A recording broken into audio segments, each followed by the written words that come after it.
अपनी कॉमेडी के लिए मशहूर आईएएस जौहर की आज 103वीं बर्थ एनिवर्सरी है।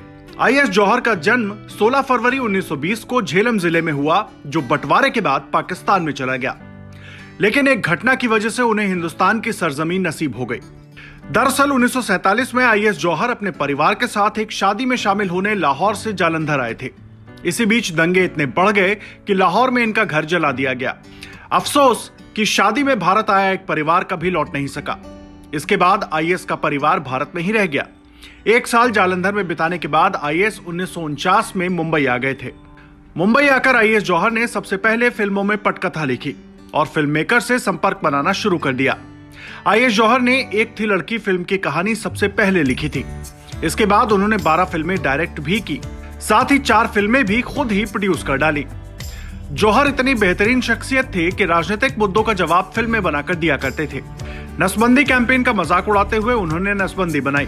कश्मीर विवाद पर इन्होंने जौहर इन कश्मीर बनाई।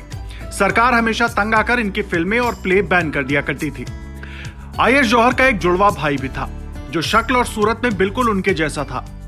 भाई के चक्कर में आईएएस जौहर को एक बार जेल की हवा भी खानी पड़ी थी। दरअसल आईएएस जौहर के भाई ने अपराध किया और पुलिस ने आईएएस जौहर को पकड़कर जेल में बंद कर दिया। उनका जुड़वा भाई आपराधिक प्रवृत्ति का था और कई बार उसके चलते आईएएस की पिटाई हुई थी। इतना ही नहीं, आईएएस की गर्लफ्रेंड से जुड़वा भाई ने शादी कर डाली थी। आईएएस जौहर ने 5 शादियां की थी और अपनी 5 पत्नियों को तलाक भी दे दिया था।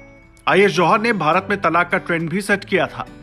आईएएस जौहर ऐसे इंसान थे जिन्होंने आजाद भारत के पहले रजिस्टर्ड तलाकों में अपना नाम दर्ज कराया था। अतरंगी मिजाज के इंसान आईएएस जौहर का जीवन भी काफी दिलचस्प रहा। सामाजिक चेतना से भरे आईएएस जौहर को जितना फिल्मों में इंटरेस्ट था, उतना ही राजनीति पर भी पैनी नजर रखते थे। 1971 में पाकिस्तान के तत्कालीन प्रधानमंत्री जुल्फिकार अली भुट्टो शिमला विवाद पर बातचीत के लिए भारत आए थे। उनके साथ 18 साल की उनकी बेटी बेनजीर भुट्टो भी भारत आई थी। इस बीच आईएएस जौहर ने बेनजीर भुट्टो को फिल्म ऑफर कर दी। विवाद ऐसा बढ़ा कि पाकिस्तान और बांग्लादेश में भी चर्चा होने लगी। हालांकि बेनजीर ने उन्हें बेहद शालीनता से यह कहकर इनकार किया कि वो जिंदगी में अभिनय नहीं बल्कि कुछ और करना चाहती हैं। इनकी बेबाकी ने इन्हें लोगों से दूर कर दिया और अकेलेपन में ही उनकी मौत हो गई। Bureau report, prime net news.